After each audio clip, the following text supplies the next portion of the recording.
के बाप खाती चाहे बेटी बाप खाती कह दिया तुझे ना देखूं तो मुझे आता नहीं, तुझे ना देखूं तो मुझे आता नहीं, लेकिन तेरे सिवा कोई और मुझे भाता नहीं, लेकिन तेरे सिवा कोई और मुझे भाता नहीं।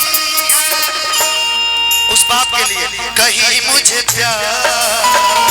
हुआ तो नहीं है, कहीं मुझे प्यार हुआ तो नहीं है, तुझे ना देखूं तो मुझे आता नहीं है।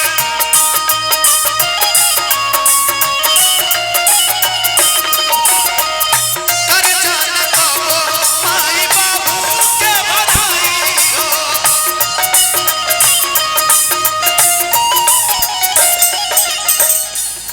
माई बाबू ऐसा चीज होला ना वो दिखावा ना करेला कि हम अपन बेटा बेटी कटे हाउ करता नहीं हाई करता नहीं,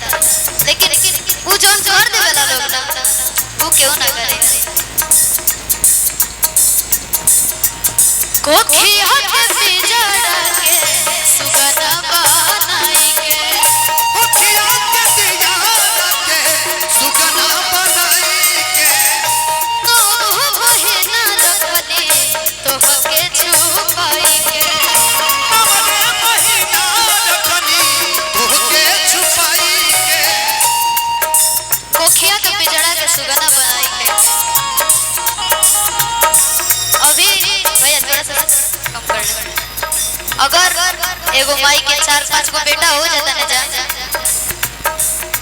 जब वो लोग छोट रहता तो माई बाबू सोचता कहीं से भी कुछ आवता था, अरे ते अकेले मत खाइए बांट के खाइए सब। लेकिन भैया अगर वो बेटा बड़ हो जाता ना तो माई बाबू के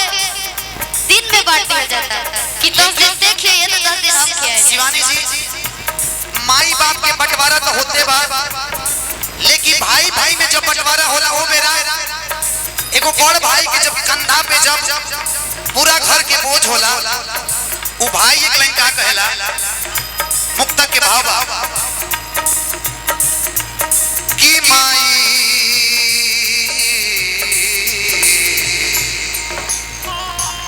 अरे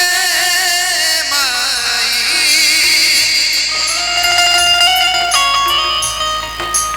कि माई माई देखबे देखबे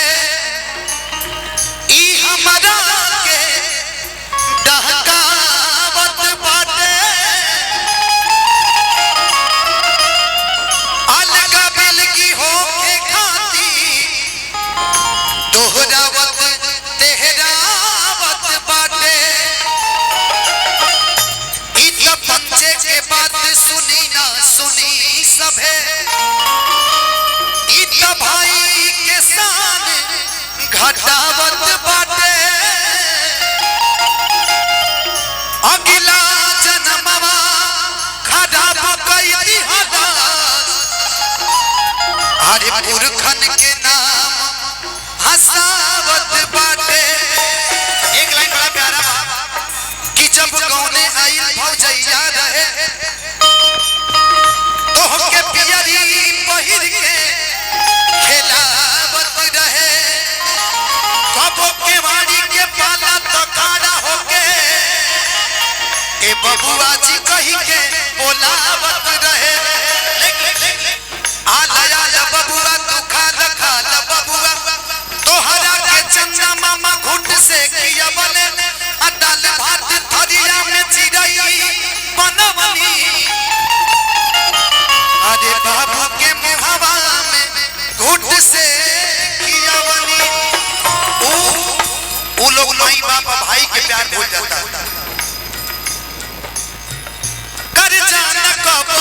माई बाबू के भलाई हो,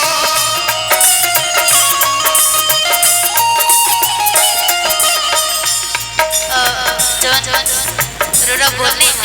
एकदम सच्चाई बा। पहले के लोग में और आज के लोग में जमीन आसमान के फर्क बा। लेकिन ई जौन गाना बना भैया एकरा के बहुत जरूरत बा। बिल्कुल बिल्कुल ये गाना हम सुनते ना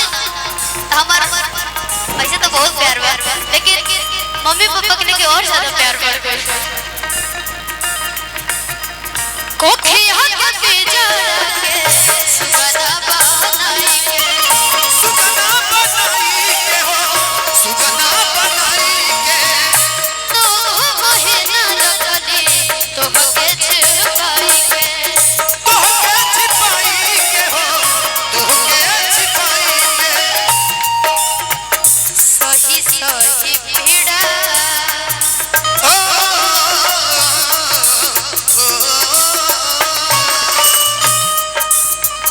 कि सही सही पीड़ा दिहले तो के जमाई हो,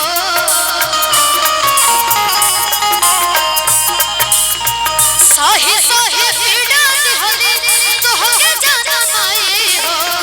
कर जाना कबो आई बाबू के भराई हो, कर जाना कबो माई बाबू के भराई हो, अमृत के धार के हो के तन पियाई है गो माई बिना, अमृत के धार के हो केतना पियाई गो माई बिना, कैसे करे जावा छुड़ाई रे भाई गो माई बिना, कैसे करे जावा छुड़ाई रे भाई गो माई बिना। कर जाना कबो आई बाबू के भराई हो।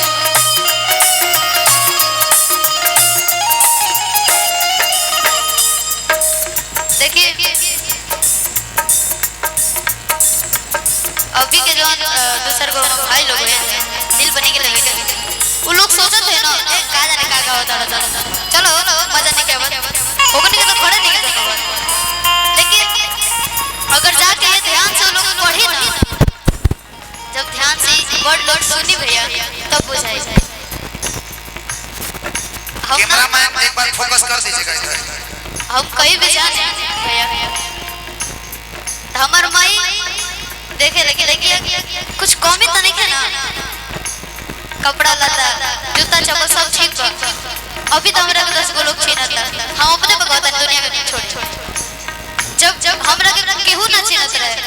जब हम बस गांव में प्रोग्राम करत रहे तब हमनी के घर में खाओ के जुगाड़ ना रहे, वो सबके आवे हमरो रहे, ई सब कहे वाली बात ना, लेकिन अपने बगौता सबके रहे। हमार मम्मी दूसरा के घर से 100 रुपया 200 रुपया मांग के लाई और कहली कि जो कुछ अच्छा से प्रोग्राम करके आई है। हमारे जीवन के सबसे पहला प्रोग्राम रहे भैया विक्रमगंज के अनहार गांव में गोलू भैया का प्रोग्राम रहे, गोजा गोल रहे हमरा के पापा एकदम कुर्ता जींस झाड़ के एकदम बढ़िया बना के, लेकिन पापा एकदम बहुत ज्यादा पुराना कपड़ा पहन रहे हैं और ओजा हमरा के ना कुर्सी पर से उठा दिया गया, वो टीम के लोग